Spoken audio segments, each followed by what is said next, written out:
to Recovery Recreation TV. I'm your host, Susie Lordy. I'm also the founder and president of a nonprofit right here in Massachusetts called 24 Hour Power, Inc. We do recovery graffiti all over the place.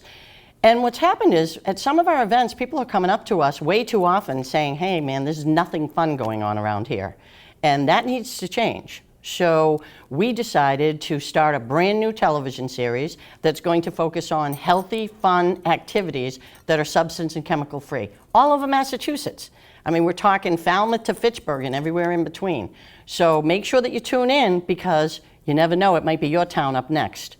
And here with us today, this is a very special guest for us. We have Nicole Balaschi. Nicole just got married, by the way, so congratulations on that, Nicole. Thank you. And the reason I'm so excited about this segment, Nicole, is because 24 Hour Power is always a huge cheerleader, right? For any kind of communities that look at the kids and how you got to get in at that level with the prevention, okay? It's such a big deal. And to think, you know, with all the temptations out there today, right? So you've got, I mean, you name it, but drugs and alcohol are on the top of the list, right? So to just think they're gonna just say no is ludicrous. Like, that's not gonna happen. So I was really excited to hear about what Safe Harbor Cohasset Coalition had going on that directly works with the youths. And so that's why we're here today with you. Yeah. Let us know, man. We want to know what's going on in October too. But right now, let's hear a little bit about Safe Harbor Coalition. What's this all about? Sure. So Safe Harbor Cohasset Coalition came about in 2014. It was completely grassroots level, still volunteer based, but now it's a registered 501c3 in the community of Cohasset. Nice. That's a nonprofit then. It's a nonprofit, and it works to address and combat any substance use that we have going on in the community and the surrounding areas. Wow. Okay, that's a tall task. Yes, it is. Yep, but I'm sure that you have some great people at the helm. Who started this? So Safe Harbor came to be after the passion and efforts of Christine Murphy. So Christine Murphy is the acting chair of Safe Harbor Cohasset Coalition, and she's been a resident of Cohasset for over 40 years. She built up Xerox into the $300 million company that it is today. She is a powerhouse. Wow. And after she retired, she wanted to give her time and her efforts to the Cohasset community. So she went to chair the Social Service League. Okay. And even that, she was like, I need to be doing more. And she saw we lost some really young lives in Cohasset to opioids and overdoses. So she came to found Safe Harbor Cohasset Coalition, and that's how it came to be where we are today. She applied for a DFC grant, which is Drug Free Community Grant, federal funding, in 2017, and that's how I came on board. Nice. Yeah. Well, we're lucky to have you. So, Yeah. besides Christine, then, you know, who's steering this boat for this nonprofit? Sure. So, like I said, it's still volunteers based. We have 2 staff on board, myself, the one full-time, and then we have a part-time project coordinator. But we have all 12 sectors of the community. So, police departments, fire departments, concerned parents, passionate parents, youth. We have a youth ambassador program. Oh man, you have it all. Oh, we have it all, and I absolutely love it. And the youth are really, really passionate about it and making changes. We also have the faith-based organizations, and then we have a 9-member steering committee that really focuses our efforts and steers our coalition on what we're doing next. Okay, so, I mean, if you were to break this down in a very quick nutshell, what are your goals, let's just say, this year? Sure. So I would say this is our goal always. We have our #1 driving mission, and that's to foster a community that has healthy, strong, and educated decisions around substance use with our youth. Awesome. And to do that, in doing all those efforts, we are trying to prevent and reduce underage substance use and prevent adulthood addiction. Okay, so what's the game plan? I mean, I get it. That's a lot, but I mean, are there a couple of specific things that you guys are tackling right now? Absolutely. So we have a strategic action plan that we always focus on. It has all these strategies and objectives broken down, but we have one strategy, and that's to develop and continue and offer our alternative weeknight and weekend activities. And that's where we came to be with Ground Level Café. So, nice, and this brings us to the reason we're here today, okay? Ground Level Café. I checked this out myself, Nicole. And I just couldn't believe what a blast these kids were having. And they were so well behaved, but they were really serious about this. I mean, they took this very seriously. Yeah. All kinds of different art performances going on, and kids sipping, tea and hanging out and just being really, I don't know, involved. It was awesome. Yeah. I'm honestly, every time I step into it, I am blown away. The confidence and courage that these kids have on stage, it's just mind-blowing. And it's for everyone. So we offer things for people who want to perform and play and sing, but we also have games, we have food. It's a place where people can just come and relax, and it's students grades 7 through 12. Okay. So that's who can come. Is it 7 through 12 only Cohasset, or? Open to all surrounding communities. Okay. It actually came to be Amanda Thompson. She founded Ground Level back in 2013. She was a graduate from Cohasset High School herself, always a musician, never had the opportunity to play on a monthly basis. So when she graduated, she was like, I'm going to change this. So she started at Beechwood Church in Cohasset. They unfortunately closed, and she met Christine Murphy, and they teamed up, and now we have it, and we can offer it every single month. And that's how this works. It's always grassroots. Those are always the best ones, I've found. How much does it cost to go to Ground Level Cafe night? $0. Come on. It's completely free. The kids can come for free. They can eat for free. They play for free. Wow. We are a nonprofit. However, all of our efforts, all these activities that we do on the weeknights or weekends are not covered under our grant. So we run completely off of donations, and we welcome donations always. Absolutely. No, hey, Nicole, being the program director, right, for an organization that gets to put on a coffee house night like this once a month. Yep. What a blast. This is going to be an awesome job. What is your background? I love this job. Every day is different. My background is in public health. So I grew up, born and raised, Londonderry, New Hampshire, but South Shore has always had my heart. So I wanted to make an impact. Somehow, I knew that that's where my career was going to take me. So I went to UMass Amherst. I got my bachelor's in public health, and then continued on to get my master's in public health. Before this, I was working with active users at Manic Community Health Center, so we were focusing on naloxone and overdose prevention programming, and working with those individuals and seeing who they truly are and what they can offer to this world and the communities that they live in. I wanted to prevent that from even occurring, so I came and took the opportunity to work with Cohasset and prevent these youth from entering adulthood addiction. Absolutely. It all starts with the youth, really. Yep, absolutely. Well, I'll tell you, they're wicked lucky to have you. I mean, that goes without saying. So is it safe to say that you're an ally to recovery then? 100%. Recovery looks different to everyone. And if I can impact one person who is currently addicted and help them find their pathway into recovery, or if I can help one youth from entering the journey down addiction, then I've done my job. So. Absolutely. Now, has substance abuse affected you personally? Absolutely, and I believe that substance use has impacted every single individual in one way or another, indirectly or directly, so yeah. Truth. Yep. Well, I've seen how much these kids enjoy the Ground Level Cafe night. I mean, they're doing a great job. Have you, in working with them, have you seen any kind of changes in, I don't know, their attitudes or their behaviors or anything like that as a result of being part of this really cool movement? Yeah, so we have, on average, about 50 students that come every single month. And the respect that they have for each other, whether they are, they're all in different grades, but the respect that we've seen grow amongst them is incredible. But we also partner with the schools, and they administer a survey every 2 years. So we have that data to show where we are improving, where we're not improving, and then we can use that data to focus our efforts going forward. So we've seen changes in some decreases in substance use and increases in others. So like vaping. And mental health. So that's where we're focusing, and we hope to offer more and more of these types of activities so that we can decrease that risky behavior. One addiction at a time. I'm telling you, I think you guys are doing great. Thank you.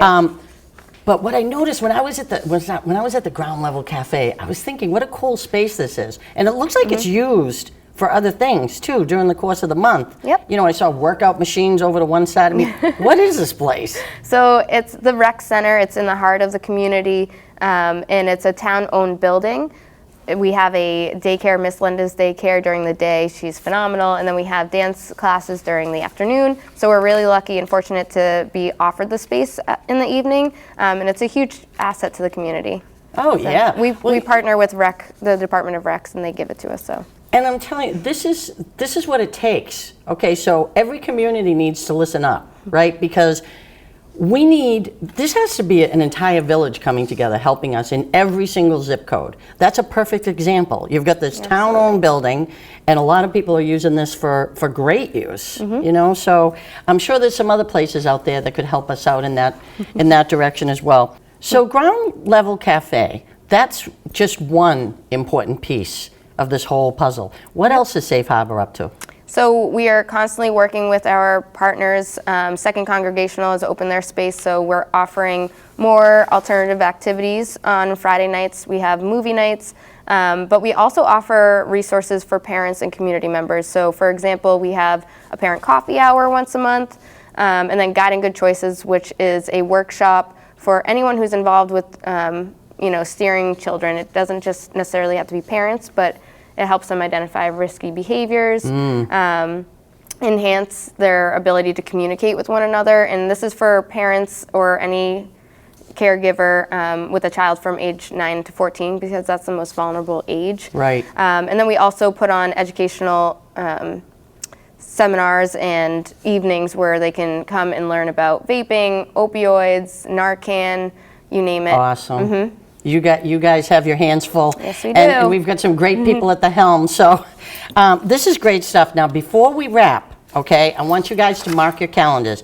because the next ground level cafe is going to be Friday, October 11th? Correct. Okay. And that's at 55 South Main Street in Cohasset from 7 to 9 p.m.? Yep. Okay. So for more information on Ground Level Cafe and Safe Harbor Cohasset, make sure that you like them on Facebook or visit www.safeharborcohasset.org.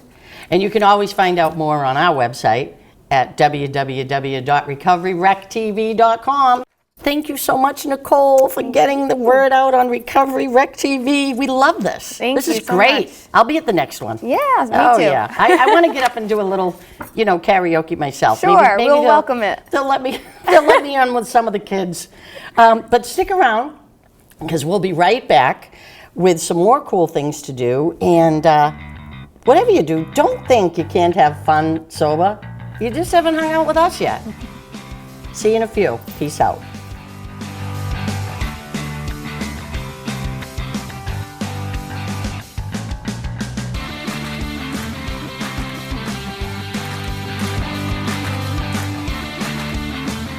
Welcome back to Recovery Recreation. I'm your host, Susie Lordy, and we're now back with Lauren Gordon, who is the director of the Knoll Wildlife Sanctuary. There's a mouthful for you. And she's going to give us a lot of really neat information about what's going on down in Attleboro right around Halloween, okay? Because that's right around the corner, and we're going to be breaking out the pumpkins and getting ready for some spooky fun, right?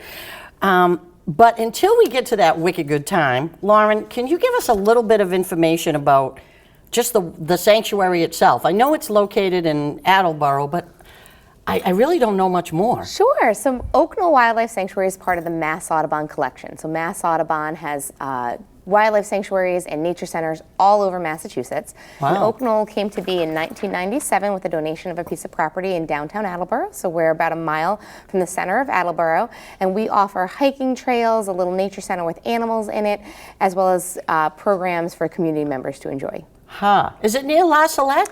It is. So we actually have two sites. We have our Knoll Wildlife Sanctuary, which is our nature center, and then we have another piece of property called Attleboro Springs Wildlife Sanctuary that are hiking trails, as well as we have a fully accessible ADA compliant trail that people in wheelchairs as well as Oh, strollers that's can go awesome. on. And that is behind the LaSallette Shrine in Attleboro. Oh, how cool is that? Now, what is the actual connection, though, between wildlife sanctuaries and Mass Audubon Society? Sure. So Mass Audubon was actually the very first Audubon, and it was actually founded by two Boston women, which is always really exciting. It was two women that before they had the chance to vote were actually lobbying and fighting for the protection of birds. It was during a time when birds were being used to be put into people's hats and things like that for fashion. When was this? So this was back in 1816, and it was my Minna Lord. B. Hall and Harriet Hemingway. So again, This is just before they could even vote, right? before they could even vote. And they saw these women in Boston wearing these dead birds on their heads, and they just felt that this wasn't right. So they actually lobbied to get protection made so that you couldn't go out and killing birds, because they were noticing that there was a change in how many birds they were seeing in their backyard. And they went and they started the Audubon Society. And from that, a few years later, Mass Audubon was looking to expand and get more people involved with not only the protection of birds, but the protection of nature. And then in 1916, they actually started the first wildlife sanctuary, which was Moose Hill Wildlife Sanctuary, and it's in Sharon, Massachusetts, and that site is still there today and open to the public as well. Wow. Okay, so the Audubon Society itself, it doesn't just stick up for birds now, right? I mean, there are some other things that you guys protect. Yeah, so a lot of people, when you think of Audubon, you automatically think of, oh, they're the bird poop people. Right. We do birds and so much more. Mass Audubon is founded on kind of three pillars. It's education, advocacy, and land protection. So advocacy was how we started with protecting birds, but since then we've protected, pesticide use as well as land protection. We get involved in all sorts of local advocacy to protect nature. We also do a lot of education programs as well as land protection. So we actually have over 100 sanctuaries throughout Massachusetts that are pieces of land that we're protecting to keep open space. Our mission at Mass Audubon is to protect the nature of Massachusetts for people and wildlife. I bet you help with the wetlands. We do. We do lots of work around wetlands. We do lots of work around open space and keeping forests for all plants and animals. What a way to learn. I'll bet just a visit there would be so cool. And this is in Attleboro, so not far away. Do you have workshops for like the public, so they can get an inside view that you all enjoy? We do. So at all of our sanctuaries throughout Massachusetts, there are sites that have the nature centers that run education programs. And in Attleboro, we focus on doing programs from children to adults, so preschool programs all the way up to adults, neat. as well as family programs. And they're on animals, plants. We have monthly hikes that we do at our sanctuary where you meet up with a naturalist and you just go for a hike and learn what's happening out there, as well as nighttime owl prowls and full moon hikes and all sorts of activities that people can get involved in. Oh, that's cool. So how do people find out about the workshops then? Is there a website they're going to? Or? Absolutely. So we have our massaudubon.org website, which is our website that's going to bring you to all of the different sanctuaries. That'll give you information about what's happening statewide, as well as each individual Mass Audubon has their own Facebook page, and they put up events on there and kind of what's happening for the week, as well as each site also has their own website that you can go to and check out what's happening in your local community.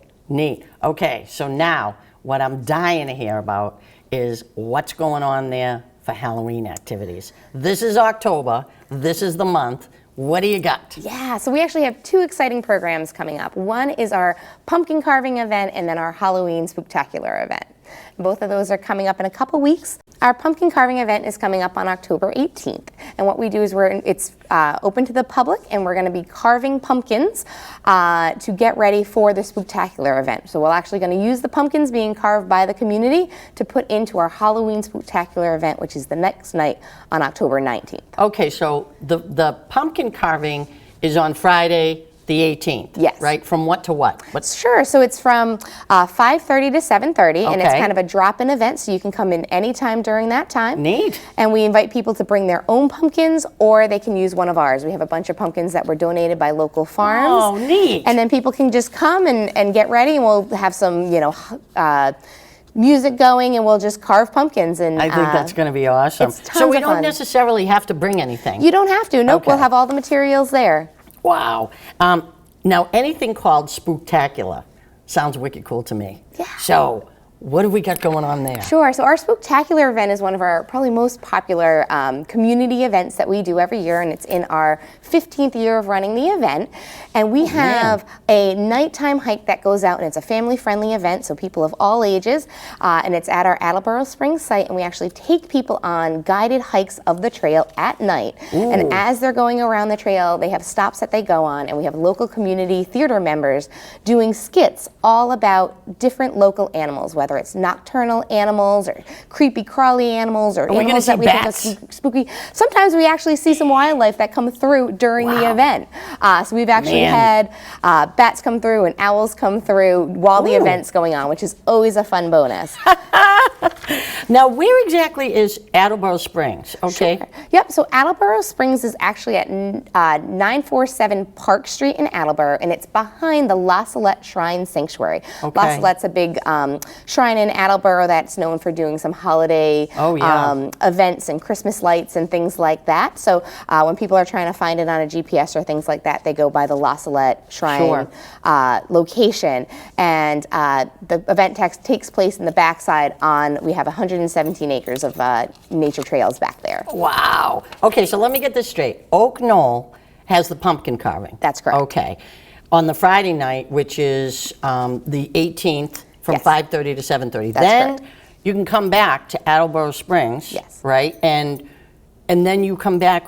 Do you bring the pumpkins back, or you guys already have the pumpkins We have going the on all pumpkins over there. the place? Oh, neat. Yeah, so when Okay. you come to carve the pumpkins, you're actually going to leave them at the Nature Center on Friday night, and then we'll have them set up on the trails with lights in them the next night when you neat. come back for the Spooktacular event. And it's always fun for family members to come out and show off the pumpkins that they made when they're out on the trail during the event the next night. Oh, absolutely. So now the pumpkin carving's free. It is right? free, yeah. Okay, so Friday night's free.